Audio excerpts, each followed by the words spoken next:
Hey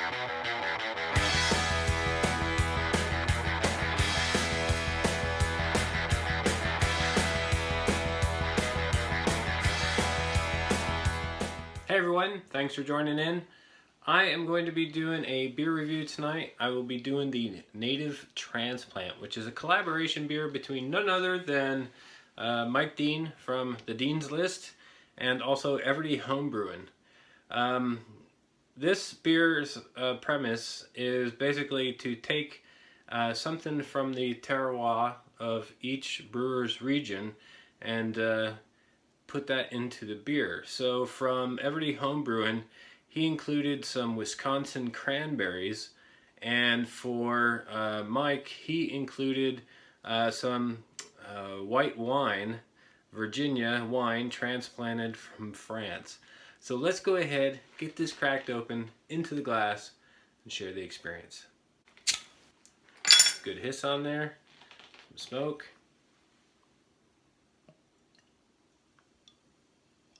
Some good carbonation. All right. Look at that. She's a beauty. It's a little bit lighter for me, for what I see. So let's go ahead and get some light on this. Here we go. That's a truer representation of how I see it with some light. Really nice. That would be really dark golden color. It's got a nice head on it. It's got some carbonation streaming up the sides. Got some condensation there, sorry about that. But there's a good carb in there, some good bubbles. It's holding a nice white head. Let's go ahead and get the aroma. Okay, that's very interesting. Get some light fruits on that. And I am getting that sort of a pezzy candy sort of aroma. Yeah, it's very nice and inviting. Not getting any of the malt on the aroma. Smelling very fruity, like almost like cherry fruit. I'm not getting any alcohol on the aroma. Let's go ahead and dive in. Thanks a lot, Mike, for sharing this with me, and of course, Everyday Homebrewing for the collaboration as a whole. Cheers.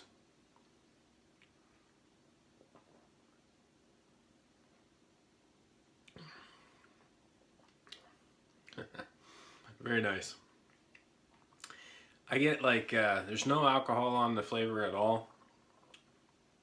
I get like it's kind of like a blend of cherry and raspberry. It's really interesting how that cranberry sort of does that to this beer. Because I can get that it's cranberry, but it's so close to being like a dark cherry or a a hint of raspberry without the acidity. I remember listening to the Sour Hour when they were talking about raspberry sour beers on there, and how the guys over at Cantillon uses, I think, 30% cranberries in there, and really helps out with that flavor. Just a beautiful beautiful aroma.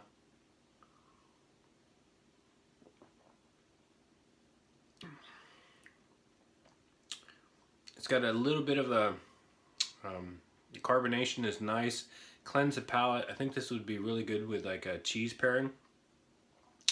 It's got good carbonation, just a little bit of bitterness going down the back end. And the flavor, I get a little bit more of the malt profile, but it really does play a backseat to that flavoring.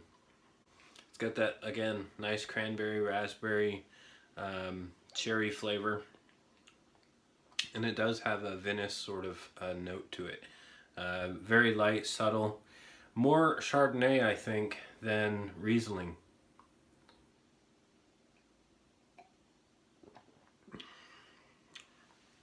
The name of the wine, I don't know if I can pronounce this correctly, but Wagner. That's the what's written here for the type of wine. So maybe that's the notes that sort of contributing towards the cherry aspects of it.